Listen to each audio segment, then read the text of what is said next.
In this broken, dusty workshop, where the smell of oil hangs heavy, where noise fills the air, and life feels painfully harsh, there stands a child, small, fragile, yet carrying the strength of mountains. Look at him, grease on his hands, dirt on his clothes, but in his eyes, fire. A fire stronger than most grown men ever find. And over there, a wealthy man, designer suit, shining watch, a luxury car worth millions. He's stunned, wondering how this tiny boy, the one society barely sees as worthy, is repairing his priceless Rolls-Royce. But what he doesn't know is this. This boy doesn't just fix cars. He fixes destinies. And today, his hard work, his dignity, his story, is about to reveal a truth that will change everyone's life forever. In the industrial alleys of the old city, there stood a small mechanic workshop, tin sheet doors, rusty tools, and dim bulbs hanging from the ceiling whose flickering light barely kept the darkness away. But the real light of this workshop was a 12-year-old boy, Owe. Thin and fragile, yet the marks of hard work on his face looked as if he was born to fight destiny itself. There was a strange, stubborn spark in his eyes. He woke up before dawn every day, lit the stove so his mother wouldn't feel alone, and instead of going to school, headed straight to the workshop, because his entire life revolved around one sentence. I am not weak, I am my father's legacy. His father, Farid, was a well-known mechanic, known across the city as Ustad Farid. But an accident changed everything, and Owe's life grew up in a single day. That day the workshop was unusually quiet. Owe had his hands deep inside an engine when he heard a car horn outside. He lifted his head and saw a gleaming Rolls-Royce parked at the entrance. A car he had only seen in pictures. The door opened, and a man stepped out, immaculate suit, polished shoes, a powerful presence, and a gaze that made people question their own worth. This was Murad Khan, a renowned businessman. Money, fame, power, he had it all. But the harshness on his face showed he was a man who often made others feel small. Murad spoke coldly. The car broke down. Check it, quickly. I don't have time. Owe nodded quietly and opened the hood.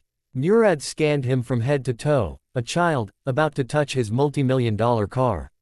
This kid, he said in disbelief. No experienced mechanic. Without looking up, Owe replied softly. Let me see, sir, I'll try. Murad scoffed, like he had already decided the boy would fail. He folded his arms and stood watching every move with doubt. But Owe's fingers worked like thinking machines. He listened to the sounds, felt the vibrations, sensed the smell, and understood exactly where the problem was. He hadn't learned this from any book, he learned it beside his father, in this smoky workshop, under the light of love. Murad sighed. Looks like he's fixing a toy car. The insult stung, but Owe didn't turn back. His father had taught him. Son, anyone who works hard is never small. Owe finally found the issue. A crucial part was completely jammed. It needed skill, not strength. He picked up the wrench, wiped his sweat, and focused with full determination.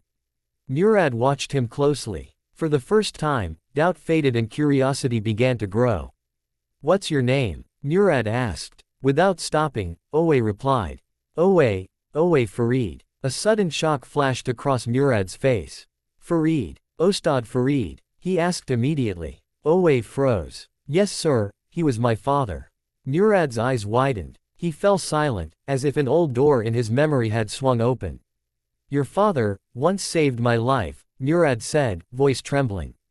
One night, my car broke down on the highway. I was terrified, and your father fixed my car, and me. Owe's hands began to shake. Murad continued softly. I never forgot his kindness. But I didn't know he was no longer here.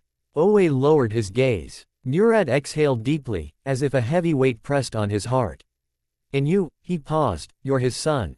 Owe nodded. Murad looked back at the engine. Owe had now opened the part perfectly and solved the issue. Where did you learn this? Murad asked. Owe gave a small smile. Dad said, if your hands work hard, God opens the doors.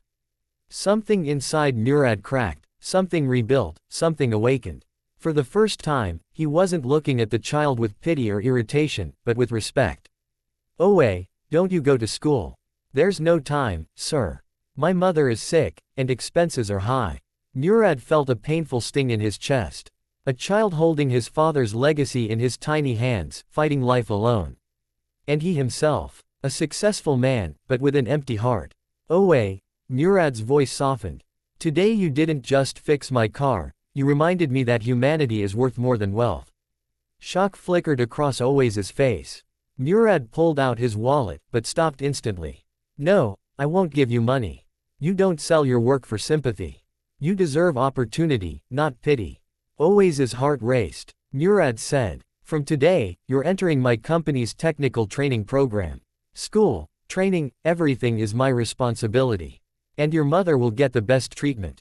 Owe's hands trembled. Sir, are you serious? Yes. Because you're not just Ostad Farid's son, you have the potential to be a master yourself. Tears glistened in Owe's eyes. Murad placed a hand on his shoulder. Remember one thing, Owe.